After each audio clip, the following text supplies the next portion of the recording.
اگر اللہ تمہارا مددگار ہے تو تم پر کوئی غالب نہیں آ سکتا، اور اگر وہ تمہیں چھوڑ دے تو پھر کون ہے اس کے بعد تمہاری مدد کرے؟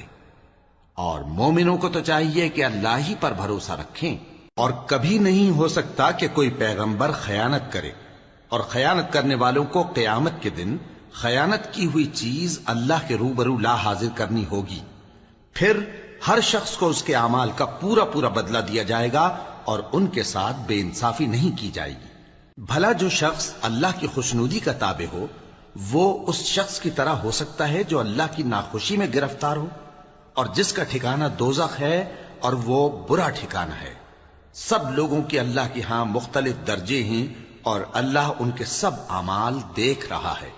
اللہ نے مومنوں پر یقیناً احسان کیا ہے کہ ان میں انہی میں سے ایک پیغمبر بھیجے جو ان کو اللہ کی آیتیں پڑھ پڑھ کر سناتے اور ان کو پاک کرتے اور انہیں کتاب و حکمت کی تعلیم دیتے ہیں، اور پہلے تو یہ لوگ کھلی گمراہی میں تھے۔ بھلا یہ کیا بات ہے کہ جب احد کے دن کفار کے ہاتھ سے تم پر مصیبت واقع ہوئی، حالانکہ جنگ بدر میں اس سے دگنی مصیبت تمہارے ہاتھ سے ان پر پڑ چکی ہے، تو تم کہنے لگے کہ یہ آفت ہم پر کہاں سے آ پڑی؟ کہہ دو کہ یہ تمہاری ہی شامت اعمال ہے کہ تم نے پیغمبر کے حکم کے خلاف کیا، بے شک اللہ ہر چیز پر قادر ہے۔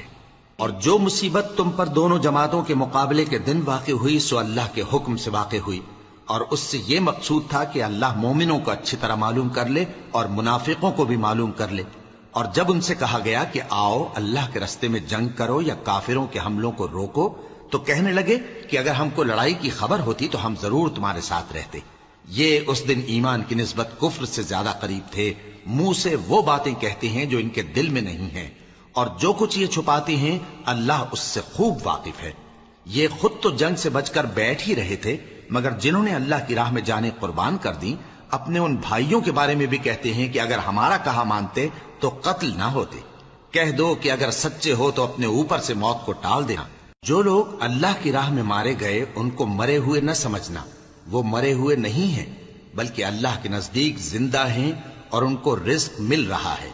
جو کچھ اللہ نے ان کو اپنے فضل سے بخش رکھا ہے اس میں خوش ہیں، اور جو لوگ ان کے پیچھے رہ گئے اور شہید ہو کر ان میں شامل نہیں ہو سکے ان کی نسبت خوشیاں منا رہے ہیں کہ قیامت کے دن ان کو بھی نہ کچھ خوف ہوگا اور نہ وہ غمناک ہوں گے، اور اللہ کے انعامات اور فضل سے خوش ہو رہے ہیں، اور اس سے کہ اللہ مومنوں کا اجر ضائع نہیں کرتا جنہوں نے باوجود زخم کھانے کے اللہ اور رسول کے حکم کو قبول کیا۔ جو لوگ ان میں نیکوکار اور پرہیزگار ہیں ان کے لیے بڑا ثواب ہے۔